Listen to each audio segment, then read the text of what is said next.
Things to talk about today include some kind of big news that it is big news. So Lucas over there in chat is saying, I wonder how much info we'll see in regards to the Mage Tower and if the Legacy Legendaries will have a comeback in any way at all for Legion content. So there's some clarifications from the WoW team about how that works, and they basically said, oh, we're going to kind of like normalize player power.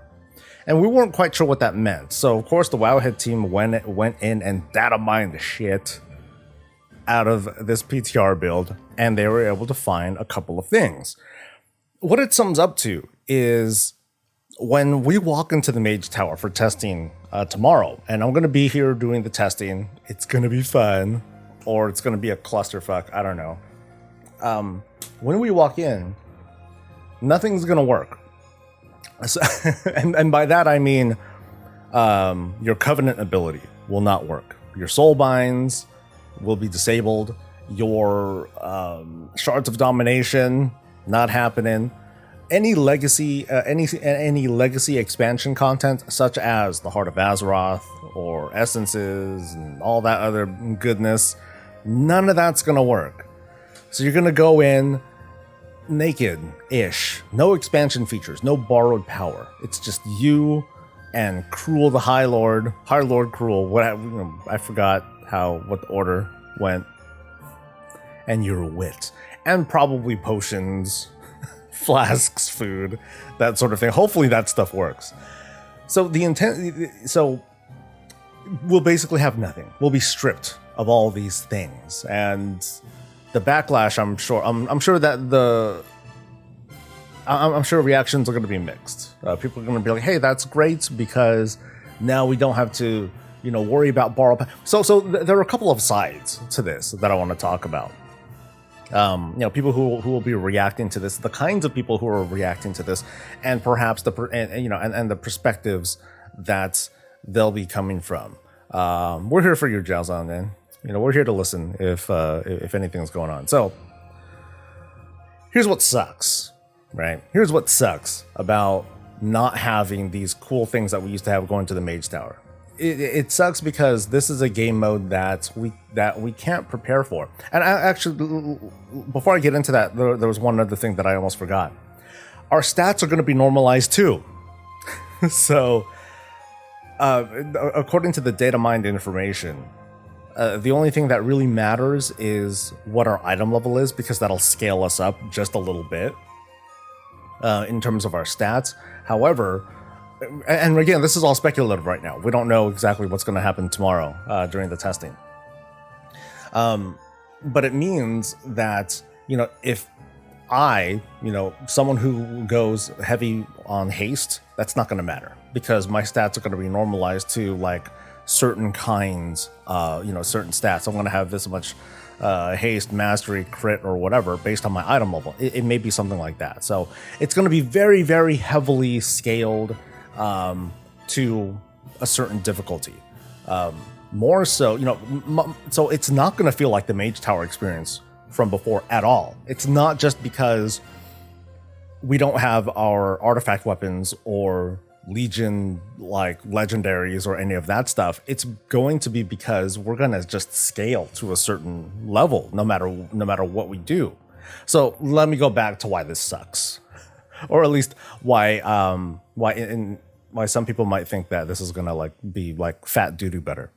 One, like I said, it's different. It's not going to feel like the same Mage Tower of yore. I won't be able to play it the same way, like pretty much at all, because I'm not going to have access to all of these things, artifacts, legendaries. It also in a way doesn't exactly respect, or it doesn't acknowledge the efforts that I've been putting in over the past almost a year now with Shadowlands and building up my Covenant and powering the stuff up and getting the conduits and all those other things. Those sorts of things aren't going to be, they're not going to play in to anything at all. The feeling behind that, it kind of sucks. And I think I'll try to go back and forth between what's great and what's not so great about this. Will you be able to? Someone's asking, will you be able to get the weapon skins in the Mage Tower? No, you will not.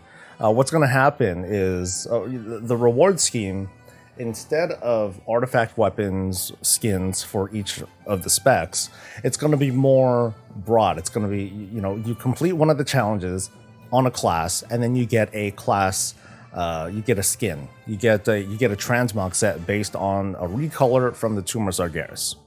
As for anything artifact related, like what someone is saying here, druids are going to get access to a new skin for their werebear appearance. And you don't need to have earned the werebear from the original Mage Tower to get it. So all druids for a while are going to be sporting that. All guardian druids for a while are going to be sporting that appearance. So that's cool. But we talked a lot about the reactions to why the rewards are different, why that's good, why that's bad. Not exactly what I want to go over today. It's more so the gameplay of it. Part of why I appreciate these changes to the Mage Tower is that what Blizzard has done here by bringing this back with this very strict scaling and using templates and stuff like that, is that that potentially they've effectively immortalized the Mage Tower as a forever feature that's always going to play the same way, almost no matter when you play it. Now, the scaling might be weird because of the whole item level scaling and things like that. But for the most part, it should feel the same. Whether you are a 17, 18-year veteran, or if you are someone who just started playing and you're like, hey, what's this? Mage Tower, and you want to just dive in. The experience or the approach is going to be the same. It's, players aren't going to be put into a situation where they're like, hey, you know what? I want that meta where I completed every challenge because I want to be a badass. People aren't going to be put into a situation where they have to be like, okay, cool. How am I going to get around to fulfilling this achievement? I just got to do BFA content and farm up the essences that I think are going to be best for the Mage Tower and yada, yada, yada. Oh, I'm going to go to Legion. I'm going to do this and this and this. Or I'm going to power up all my shit in Shadowlands and get all that stuff up. Or, several expansions from now, people aren't going to worry about going, again, to previous content in order to get themselves powered up, in order to trivialize these challenges when the time comes. Blizzard doesn't want to put people in that situation where they need to make those sorts of choices, which are almost non-choices, because it's like, okay, I'd be stupid to not take advantage of these extra powers and perks and yada yada yada that came from the past. So they're trying to excuse me. So they're trying to make a consistent experience, and that's something that I like. And I'm also thinking to myself, man, I hope they do that with more stuff. So here's my personal opinion. I would love for... It's tough because Blizzard created such a tangled web for themselves, design-wise. People would say, oh, they designed themselves to a corner. You can, use whatever phrasing you like, but they made their jobs that much harder because over time, classes have changed so much that at any point where they want to be like, okay, let's try to normalize things, they need to basically disregard a lot of the work that they've done with expansion features and the gimmicks and even like the gear and things like that in order to make a kind of more fair experience. It's challenging for them. In a case like this, it seemed easy to do because it's not related to player power. This is entirely like a prestige sort of thing. It's just a difficult challenge, and this, because it's not power related or progression related, this gives them an opportunity to craft it or to scale it or to just design it the way that they want. In that, yeah, let's just make it hella hard. Cool. So in light of everything that we're learning so far, but before the testing, of course, we might be in for a fuck of a ride. This might be hella hard, and I'm looking forward to that. Especially the idea that it's going to be hard to, day one, the first time it comes, or when it comes, like way later down the line, it's still going to kind of feel as difficult, as challenging, as frustrating as it always did. And the difference between, that first point and then later on will hopefully be your skill. However, WoW is notorious for changing classes up very heavily over the course of even just a patch. Things can change a lot, and there's going to be like a certain, there's Blizzard's going to have to basically pay attention to the Mage Tower forever, for the most part. Every patch, they're going to have to like take a look and then like kind of do adjustments. And the difficulty there is that the Mage Tower, it's only up for that 1 week.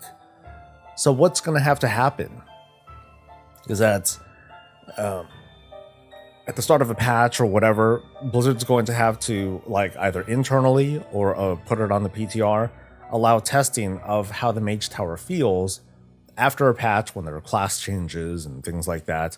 How does it feel when you don't have your artifact power and your artifact weapon or whatever the fuck gimmick that you're going to have? So that's going to be tough. And I'm also thinking from like a testing perspective too. You're going to have the same, you're going to have kind of sort of the same people that are testing this, that are so used to being able to access the Mage Tower as much as they want, that could, become sort of a challenge of the design. It's like, okay, like I can do this challenge like no problem, but I've been doing it for like 2 months, testing and reiterating and all that stuff straight. How would the average player take it? Because they need to tune these challenge. I'm sure they're going to tune these challenges to be fairly difficult, but they still want to make them kind of attainable.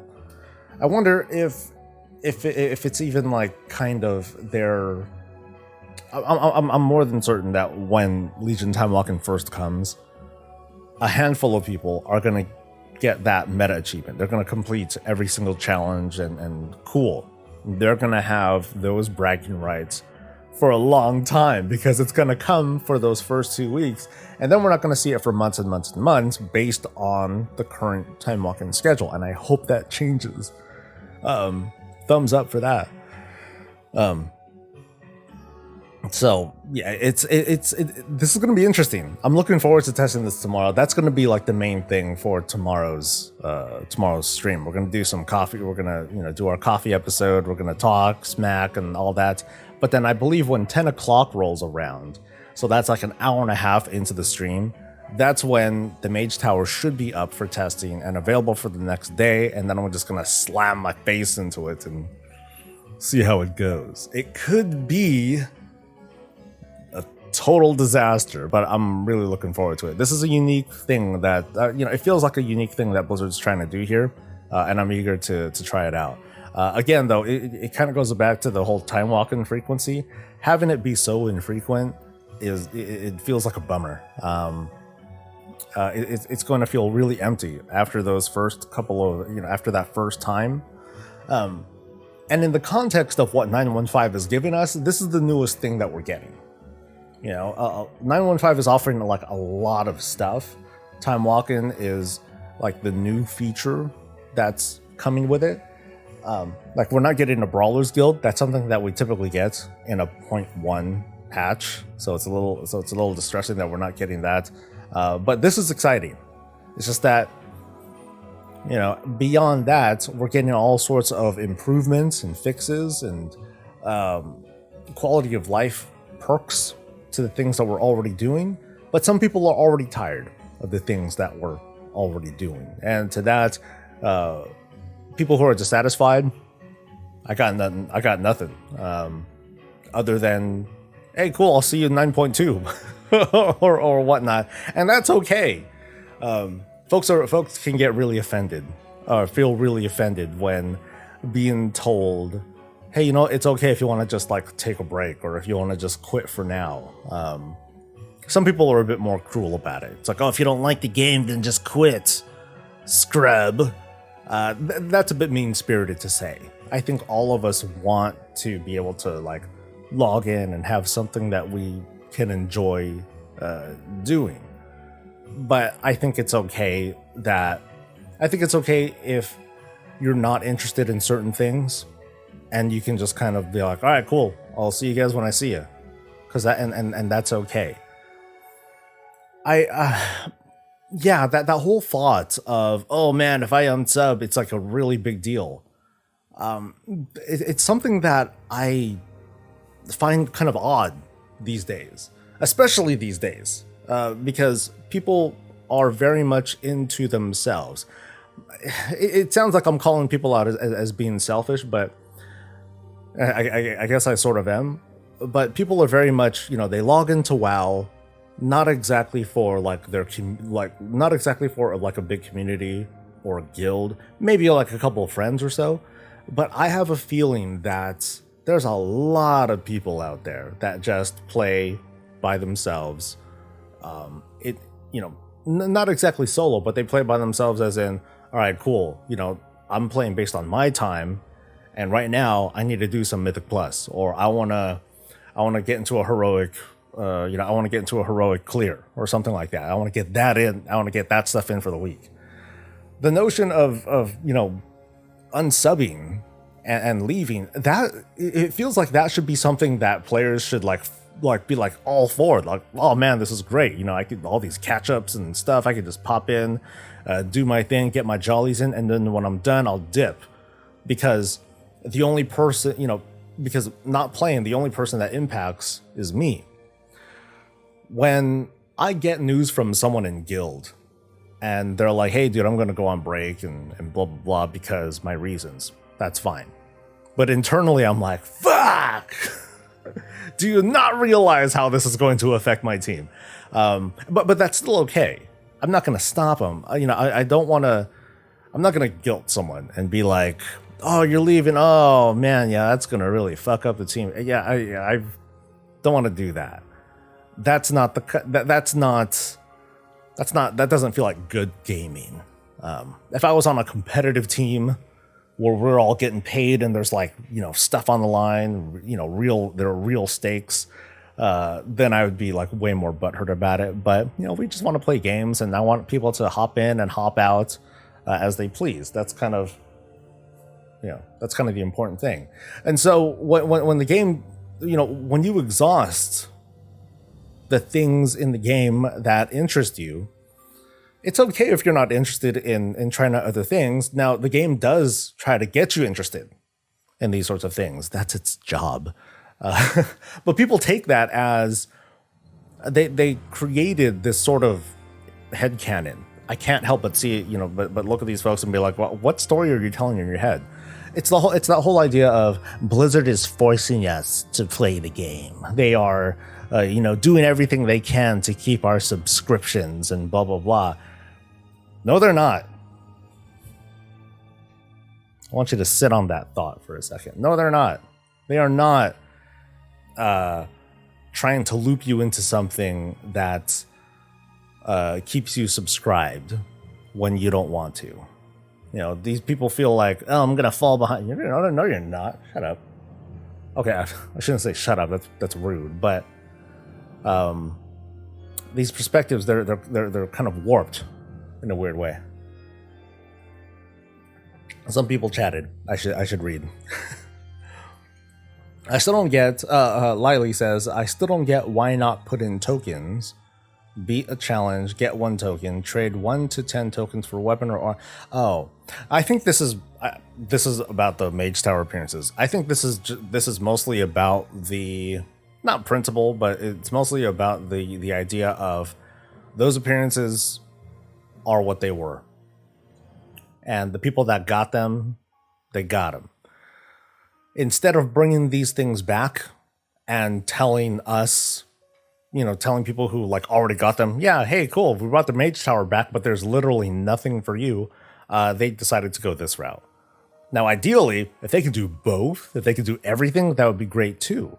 But I'm sure that, the backlash from the folks that are like, no, here's my upturned nose. You should not have the things that I've had. I earned them. You did not, rabble.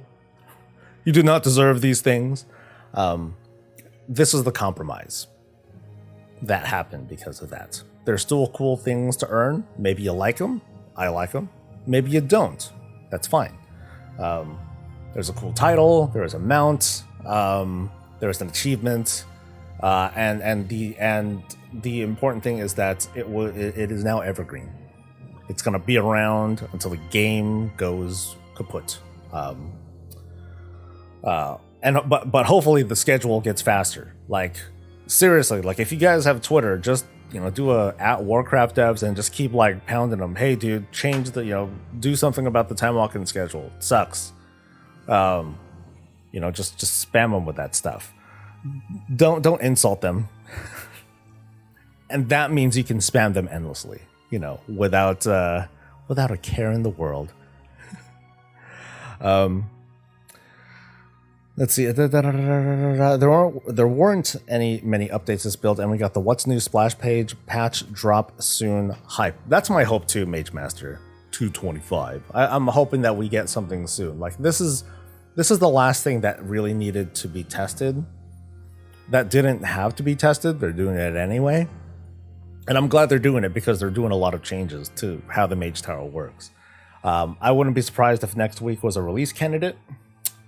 And then the patch came out like a little bit after that. Now, there are still things that don't quite work right, that are a bit of cause for concern. There is one thing that was nixed from the patch. The most notable thing that I can recall, at least, is you don't skip the Covenant campaign anymore. You get to the good stuff, you get your Soulbinds and all that, but you don't skip it anymore. Like if you want to play through the Covenant campaign on your alts, you can. Cool. I don't see why you'd want to do it again, except unless you want to put yourself in those cool cutscenes again. But otherwise, once shortly after you start a Covenant campaign on an alt, after having completed it on some other character, once you earn that first Soulbind and do that quest, then you can immediately recruit the other two, like right then and there. And of course you can activate all sorts of other skips to get yourself quickly to Korthia. And I'm not, the other thing I'm not sure about is completing that campaign too. But I don't know if it's necessary anymore because you get this freaking token that boom, renowned 40, just like that. And so it's within your interest to like immediately use that item as soon as you choose the Covenant. Like these days, I'm sorry, not these days. Once 915 drops, you can choose an alt. You can choose, you can opt to, if you want to, choose Threads of Fate, and immediately like just go to one, do Threads of Fate. And as soon as you choose a Covenant, use an item to boost your renown to 40. You're still level 50, but you can boost your renown to 40, switch Covenants, use another item, boost that to 40, and then just kind of do what you want. And then from there, do whatever satisfies you. And it's a good idea to do it because when you use that boost to 40, you get like a little stamina perks. Those things help too. So it's like, why not? Is the Mage Tower out for testing? That's tomorrow. That is tomorrow. J-Land is one of those solo players. Yeah, if it wasn't for my guild, I'd probably be one of those solo players. Or I just wouldn't do PvP, high-end PvE content anymore. But it feels like it's not a big.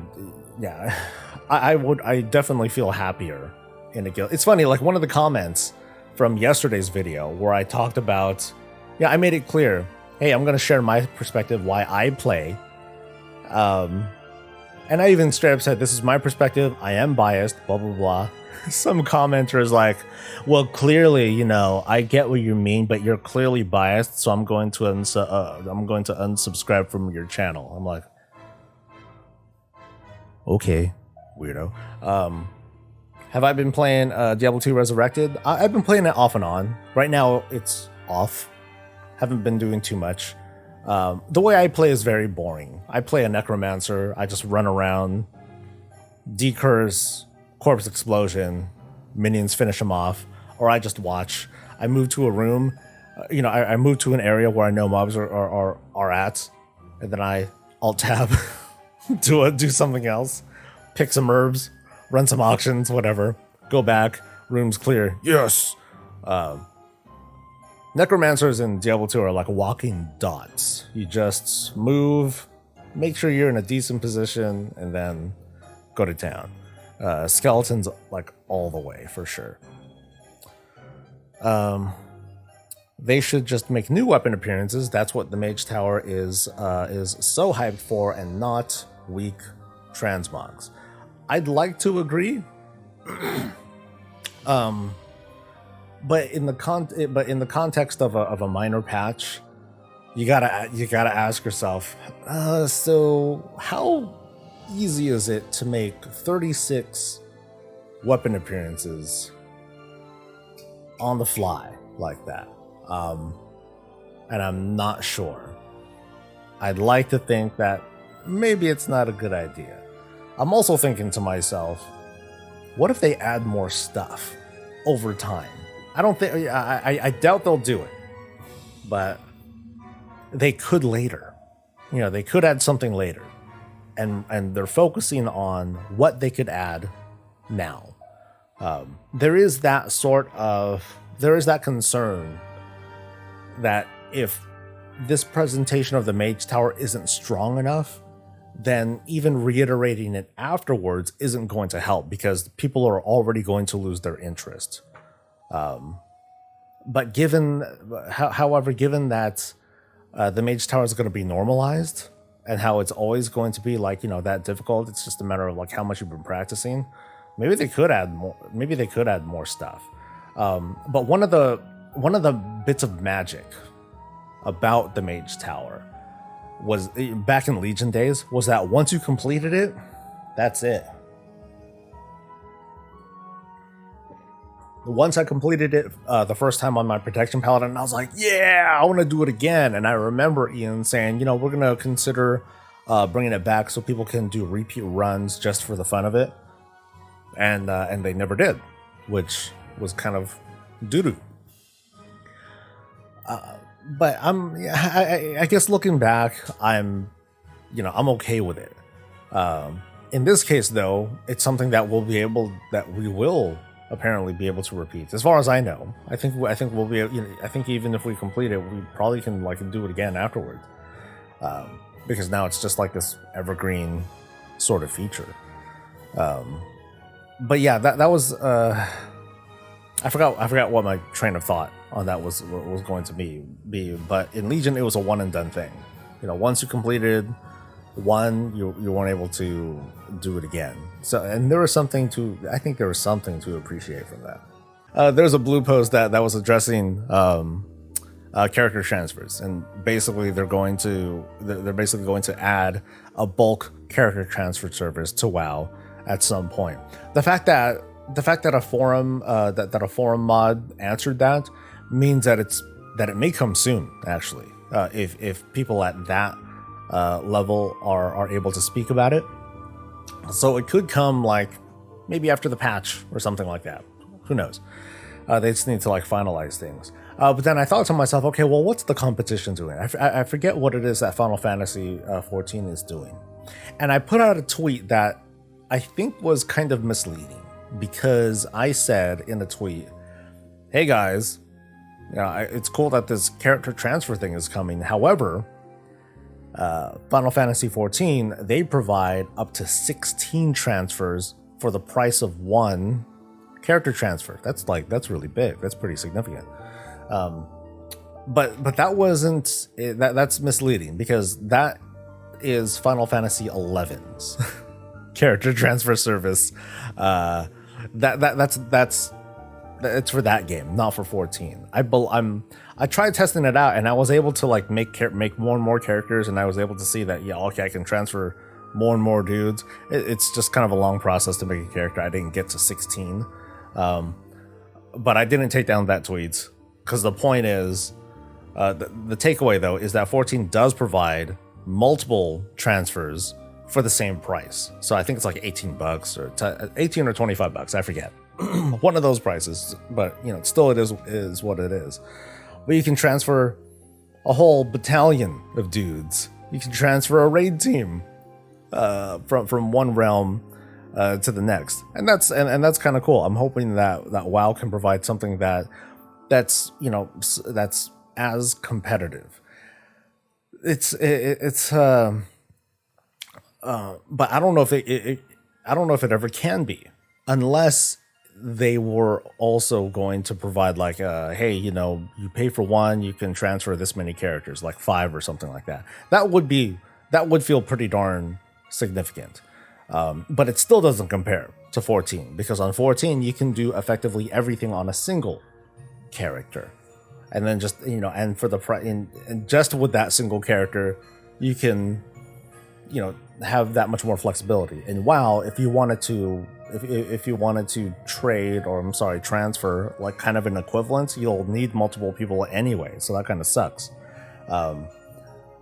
But there's so many fundamental differences that it's hard to do a comparison. So like I said, I'm leaving that up, but it feels kind of unfair making that sort of comparison, because the games are just built differently. Whoops. Why is it that they do have a recolor for the bear? Why not for all weapons? Here's why. This is paraphrasing from Blizzard, and you probably won't agree with this, but I see where they're coming from. The werebearer, more than any weapon in the Legion artifact arsenal, out of all of them, the werebearer is the most transformative of all of them. There's a head and a staff or sword, and a dagger that talk to you and whisper sweet nothings and all that stuff. A certain appearance might have a certain nostalgia value to you individually, but the werebearer just changed. Like it just changes totally the perception of your character, from how it walks to how it fights, and all that. So that, more than anything, people who are arguing for that, I think that they had a better ground for arguing for that than anybody else. If I'm like, oh, I really want like another flail recolor or something like that, I'm sure Blizzard's like, oh yeah, that'd be nice, but they also need to decide what it is that they put, their art team, what they have their art team like do and test and implement and so on and so forth.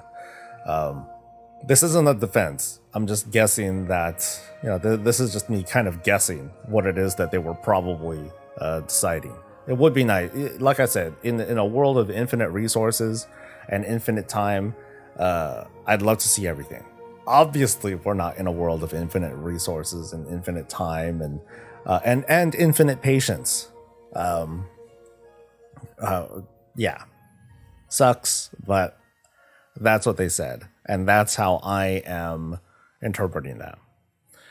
I think it was Max, the GM of Limit, who was talking about what it is that like really fucked Shadowlands over. And in his opinion, it was because the delay wasn't enough. They should have delayed the game for longer.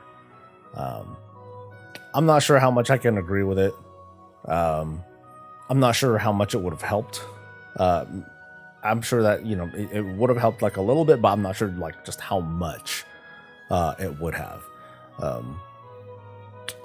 But that's really up to like the Blizzard development pipeline. For all I know, like they're still doing their whole thing with concurrent development, and they are kind of working on whatever's happening in the 10.0. Like they kind of commit themselves to that sort of thing. But everything gets slowed down, everything gets all jacked up. Thank you, Lapis. Yay! Much appreciated.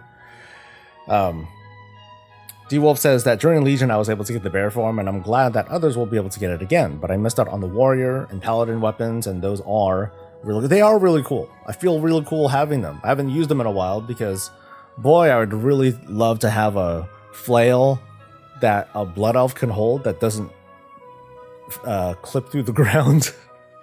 for anyone who's had that stuff. And I think a lot of other character models or a lot of other races, like they'll have to deal with the same thing. I'm like, come on, dude. Like, it was kind of baffling to me when I saw that clipping, because I'm like, okay, this is a weapon that's only used for one class, which means it's only used on this many character models. Could they have at least tested that a little bit more to make it like to make sure that at least it doesn't like hang or sit like a certain way when you're just standing idle? Like when they're like fighting, it's fine, but when you're just standing around, it's like, dude, it's like I need to stand on top of a sidewalk curb. Gotta stand on top of the curb so that way it doesn't like clip through shit. I'm like, hey man. In the same vein, if they went back on their word on giving the Mage Tower appearances, personally, I'd rather get the Mythic Tomb recolors than the Artifact recolors, but in the same vein, if they went back on their word on giving the Mage Tower appearances, I'd be fine with it too. I think the best compromise would have been recolors for all of the appearances. But that's it. I wouldn't be so fond of bringing back the same colors for any of the appearances, whether it's the Werebear or Paladins or whatever. Hey Garrett, thanks. Wow, you're opening it up with bits. Nice. Yeah, because what that does, it's great for bringing stuff back and letting people earn things that they haven't gotten. But for people that did get those, then it's like, hey, what am I getting? I ain't getting shit. They brought something back, but they didn't re-incentivize bringing back something new. So that's why I appreciate them bringing. I would appreciate bringing them something new. I value that more than bringing old stuff back. Even though I haven't gotten everything, like I've only done the Mage Tower for my Paladin. That's it. The rest of them, I didn't care. And in this case, with Legion Timewalking coming, I'm still not going to care. However, there's that mount, and even though I'm not a big mount collector, the mount's kind of cool, and it at least offers that bit of prestige that, hey, you know what, I did enough of learning my class and stuff like that to earn it. It's going to be interesting because my hope, the expectation based on these changes that are coming, is that the Mage Tower in Timewalking is going to be more difficult than the Mage Tower in Legion. Maybe. It really depends on how they want to tune it. Do they want to tune it so that only people who are capable of like heroic raiding, or Mythic Plus or whatever, only players of that caliber are able to do it? And the answer to that is as easy to access as just turning that dial if they're doing this whole template scaling that WoW had data mined. If that's the case, then it'd be pretty easy for them to be like, okay, we want this many people to access it, or we want it to be this restrictive, whatever they like.